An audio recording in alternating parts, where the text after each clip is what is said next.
We don't want to we don't want them to live with like, oh my That gosh, you yeah, make it with even more fears and they're stressed out and now they have you anxiety. know, Yeah, no, because I yeah, go ahead. there's a way around this. I mean,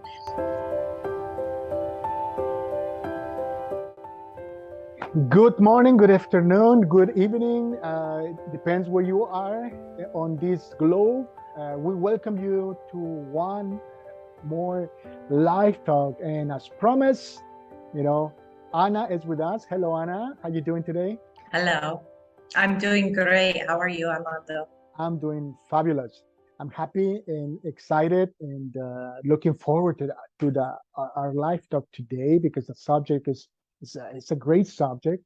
Um, we're going to talk about fear, and I think it's a very relevant topic. I mean, these the last 2 years have been hard and awful for many people all over the world. So I'm very excited that we are going to we probably won't be able to cover everything, but it doesn't matter because we always have next week to keep to keep Yes. to keep going, right? Yep. Um, Yep. just fear. We'll just jump in, right? Um, I don't know how it is, and I'm eager to know your experience with this whole pandemic, the effects of the pandemic on your side, I mean, on the other side of the Atlantic. I'll tell you what is happening here because I think a lot of people are suffering right now. And that's the reason I'm trying to Mhm. introduce the subject this way, and then I'll open the floor for your thoughts. But right here, because of the pandemic and then the lockdowns and then the way our governments have dealt with the situation and now the war, there's probably going to be, I mean, they are predicting a famine or because of the food uh, distribution and fertilizers and things. But it's just like one thing after another. That suicides are going through the roof. I mean, uh, I don't know if I told you that this before, but in Germany, at least, uh, you have to wait maybe like 8 to 9 months to get an appointment with a psychologist. 8 to 9 months. Wow. Oh my gosh. It's awful. Wow. And keep in mind, uh, Germany is probably alongside Sweden, probably the best social medicine system in the world. Mhm. So we are well equipped in many areas. So these numbers, they're scary. They're scary numbers. So I think people are suffering uncertainty, fear, um, uh, depression, and so on and Mhm. so forth. Mhm. What are your thoughts on this? All right. Well, first of all, I agree with you. The last couple of years has brought up so many issues, but in one way, it's also brought mental health awareness to the forefront Okay. because I don't think we've ever had anything in our recent history that I can remember that has been so impactful on a global level as the pandemic. I cannot And think of anything. so You're having, right. yeah. I mean, I'm trying to compare it with something that I know and I Yeah. can't. But Mm. I think it has brought up so many different issues to the surface, but it's also brought us closer to an awareness. And I think mental health um, help, assistance, the awareness of taking care of our minds and our emotions we're just scratching the surface. Right. We typically, as an American, I will tell you just, and this is just my experience. I can only speak for myself, but Mhm. I have tended to in the past only like looked into what was going on with me if I had physical pain. Right. If it didn't affect my body, oh, okay, well, I must be fine. Okay. Instead of, we tend to focus on the physical. Well, this hurts. Well, I'm going to go to the doctor. Hmm. But our mental health, our emotions, um, you know, our driving force of our life is up here, but we tend to ignore it and push it down unless we have physical pain.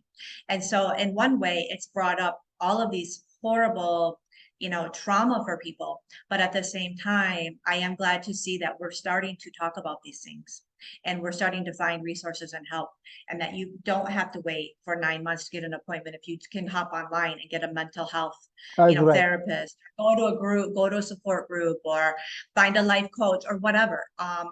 Because I mean, it's so important, Armando. I Right. mean, for our well-being. Mental health issues cause, breakdown of, your body, your spirit, chronic disease. It causes chronic disease. It leads to a shorter lifespan. I mean, and all of these things have been brought up over the last couple of years. I see a lot of fear masquerading as grief. It's experienced as grief on what life was like before versus now. A lot of job loss, a lot of Mm-hmm. death, Yeah. actual grief of people. We've lost a lot of loved ones, universally. The tension that it's caused, politically and socially, people losing friends over, I their know thoughts and families feelings, divided, over friends. vaccinations and Yeah. things like that. So, I mean, it's really, really caused a lot of damage. Right. And now we need to pick up the pieces and, and move forward. And we have fear in our everyday life. I mean, I have fear right now, Armando, just sitting here talking to you, and, no, what if nobody likes I'm not this? gonna And, do anything to they you. I'm say, not oh, gonna she's do got, anything. yeah, I know, right. Exactly. But you have, like, we have natural already built in, and then you have these things that have happened, in the world, and it just heightens all of our senses, all of It our fear magnifies mechanisms. everything, right? It does everything. Everything bad's going to be magnified, and everything good's going to be magnified. So, yeah. You know, I think a lot of people, I think some of the people that are watching us or listening to us right now, they are dealing or struggling with this.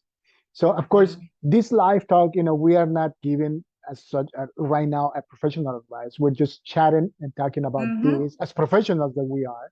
But the one advice that we do give is, if you are in need, look help. Seek for professional help. Yes. Whether there is a psychologist, a life coach, as such as we are. So yeah, seek help if you are struggling with these situations. Please don't wait. That's right. Anna,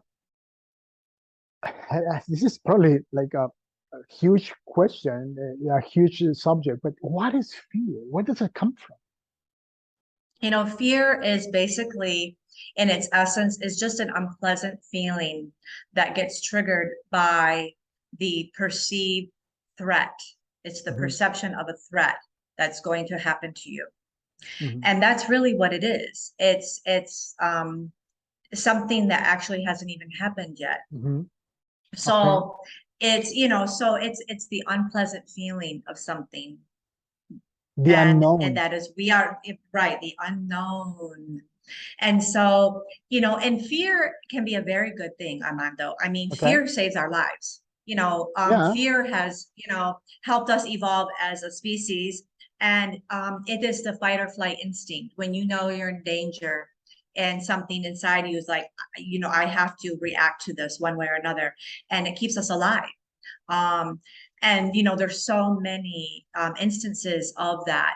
There's a book called The Gift of Fear by Gavin de Becker. It's fascinating, and it's all these different instances where people have used their instinct of fear and the what that feels like in their body to save their own lives in actual, like, emergency situations, dangerous situations, potentially deadly situations. But that's really what it is in its essence. And of course, you have different ends of the spectrum. We have irrational fears, which I don't know if I would say they're irrational, but like the fear of snakes, for instance. But I mean, where people's, their heart is racing, That's right. Their The breathing adrenaline is is pumping. rapid, the adrenaline is running, they're ready to run, and they're just thinking about the snake or the, getting on an airplane, or leaving their house. These days, it could be leaving your house.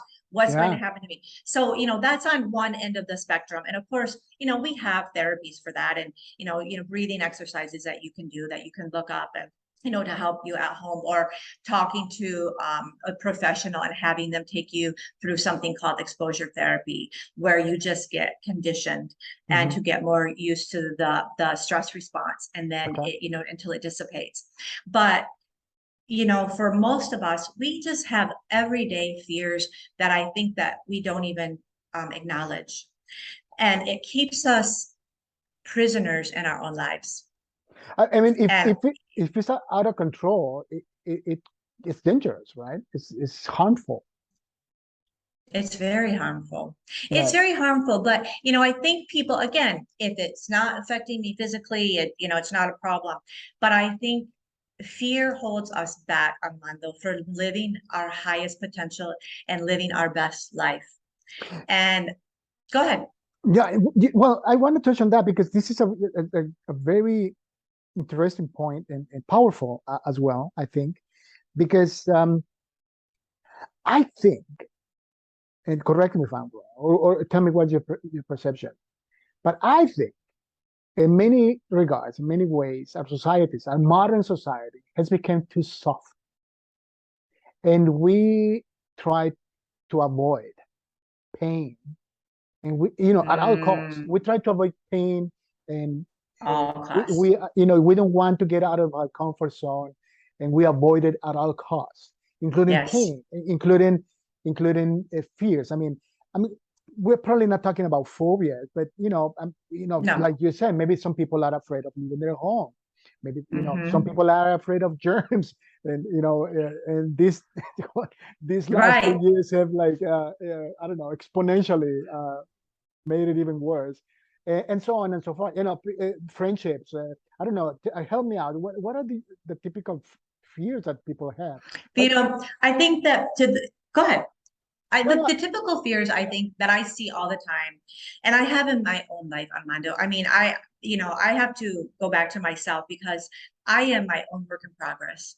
And I think that's important for us to say, because a lot of times people see us as clinicians or professionals, and they think, oh, you have all the answers, you have it all figured out. Yeah, No, I'm you get your flying by act the seat of together. my pants, just like you are. I'm just going, I'm figuring out as I go, just like you are.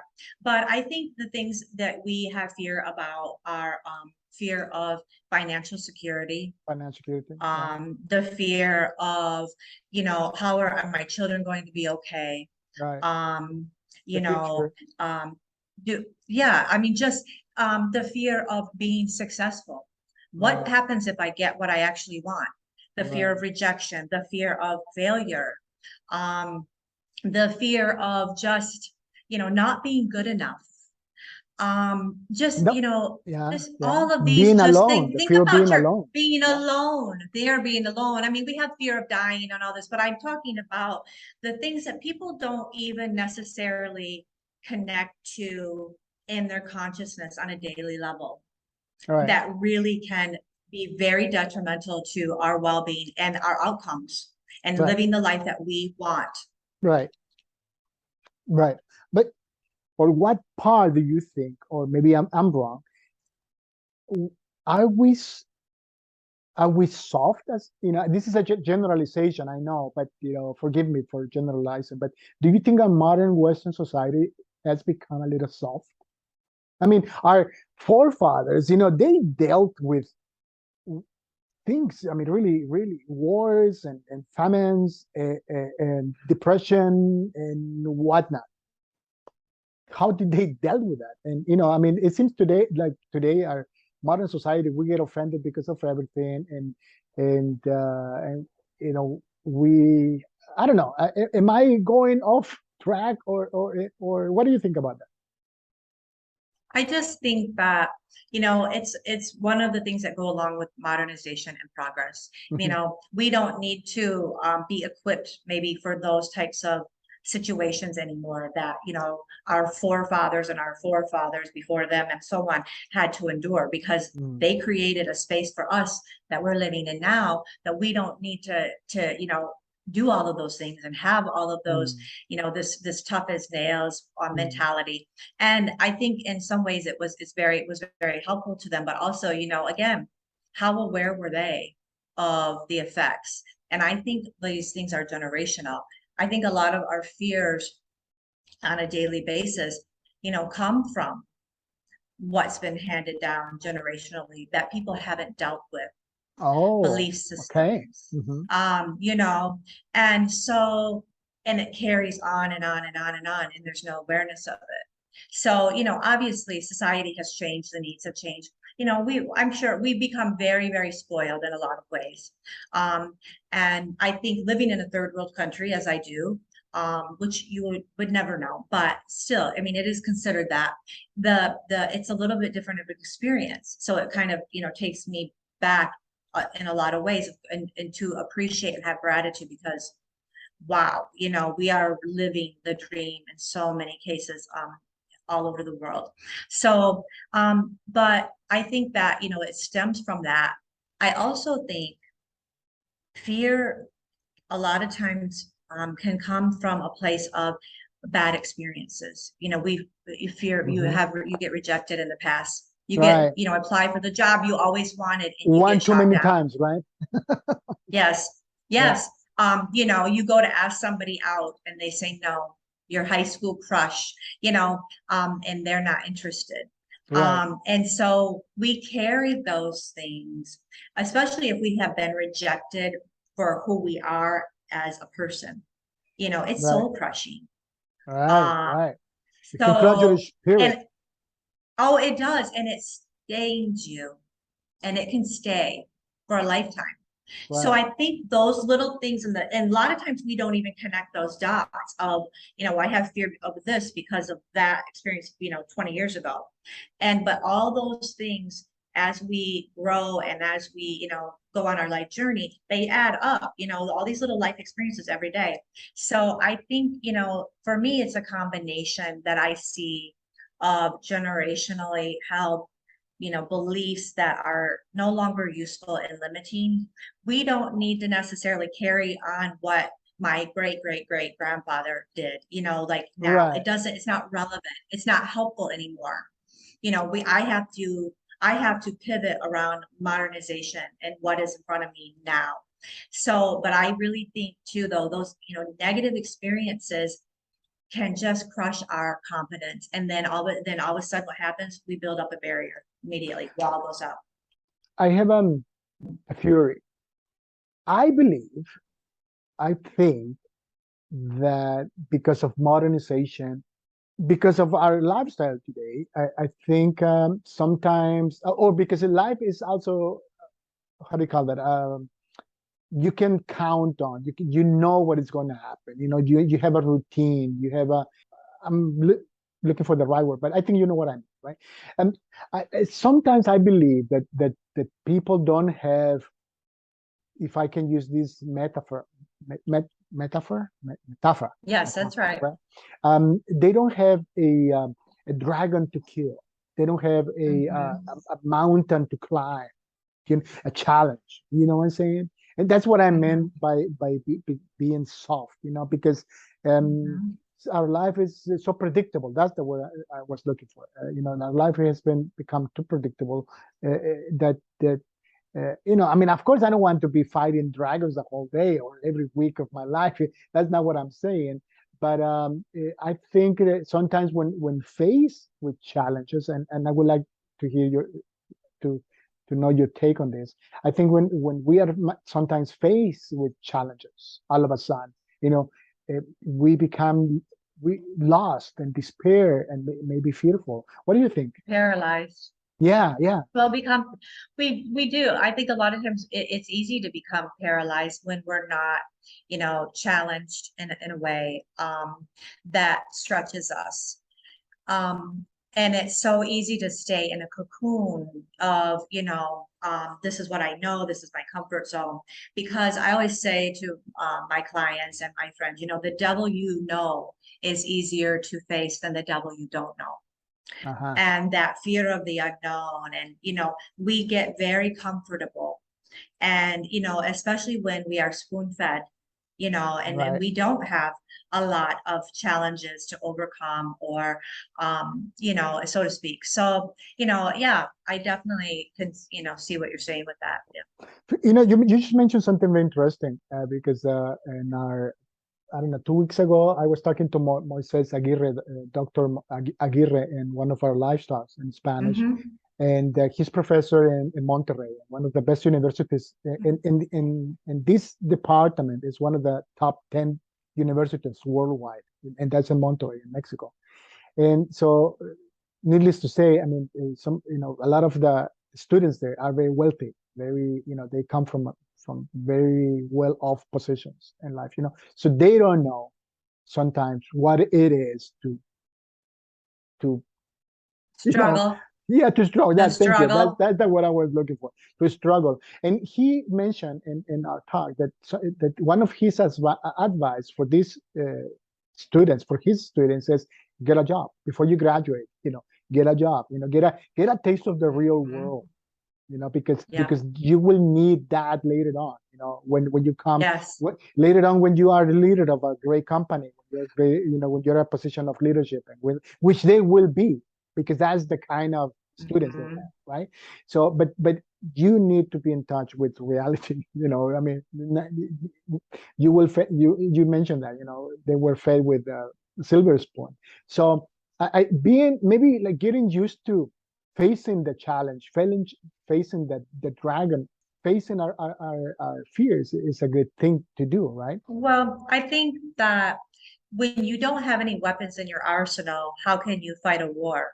Right. So, if you don't have any experience to fall back on, if you don't have any, coping mechanisms, and a lot of those things come through Hmm. the struggle, the journey, the failures, even the successes. And I Right. think that he has a really valid point, and I think his suggestion to those students is really point on, because I think the longer we stay in the bubble, the easier it becomes and the more fearful we become. Like, we lose our confidence because we're not challenged. And so we Yeah. don't have anything to build upon to have that internal self-esteem. Right. And that is a whole subject in itself. Yeah. Right. And again, and then it brings up all these other barriers. Oh, I can't because, or Right. I don't know what I want to do, Right. or I don't know what's the right decision. Well, that's just the fear of making the wrong decision. But if we don't have any tools because of lack of of developing coping mechanisms, developing resilience to get yourself off the ground and dust it off and carry on, and go, okay, this is not the end of the world. It's going to be okay. I'm going to make it. It's really, really difficult. Right. And so I see a lot of people struggling with that. I see a Hmm. lot of people struggling with that these days. And it's not just the millennials, Armando. No. It's people across the board. I Oh. see people in their 50s and 60s who are like going into a transition in their life to the other side, like, they're winding down their careers, this and that. Oh my God, who am I? Who am I going to be without this title, without this, or The fear of being relevant. yes. I know that. I mean, I experience it. We are coming into an age where you think, is does my voice have a weight still? Do I have something to say Hmm. still? Yes. Do I have still a purpose? Can I fight, conquer a dragon still? Of course. I think this applies to everyone. Um, in these last few minutes that we have, is that maybe depart in a good note for our viewers. I mean, because I Hmm. think we don't want to we don't want them to leave with like, oh my gosh, You yeah, make it with even more fears, and they're stressed out and now they have you anxiety. know, Yeah. No, because I yeah, go ahead. there's a way around this. I mean, and so, the thing with your rational fears, we all have them. Mhm. And it's the goal is to not park beside them, right? Do not, Mhm. not allowing them to railroad our lives. Walking through fear. You might be scared to death, but you're still doing the work. I'll example, public speaking is a is a Yeah, fear. it's a very, And it's yeah. not it's not an irrational fear, but most people are terrified of getting up in a group of 100 people, 200 people, and having something to say, even with a script. Right. So, and I think, we like looking at it from the perspective of, what is the worst thing that can happen if my Mhm. fear comes true? And so, my suggestion for these types of these fears when they come up is I make a list. And you have to be willing to be honest with yourself. Nobody else needs to see this. What am I afraid of? What am I really afraid of? What is the worst Um, that can happen, right? well, make a list of what I'm afraid of. And then we look at the list and say, okay, you know, do I want to tackle these? How are these things impeding my life, my success, my joy? How are they stealing my joy? And then we start working through them. Start with the easiest first. And because that helps build confidence when you have a success. And then you feel, oh, like, oh my God, I did this. We chunk it down into bite-sized pieces, one at a time. The easiest first, confidence building, then you go to the next one. Right. And you work through that in that manner. It's one suggestion, but it's very, very effective.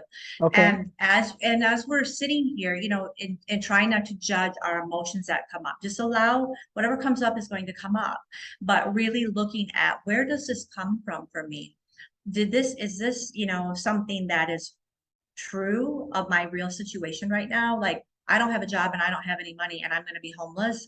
Or is this something that was ingrained in me, an old belief system from, Right. passed down generationally? Like, if you don't have a job at the same job for 30 years, you're going to be in danger of not having anything. And, we have all of these voices in our heads.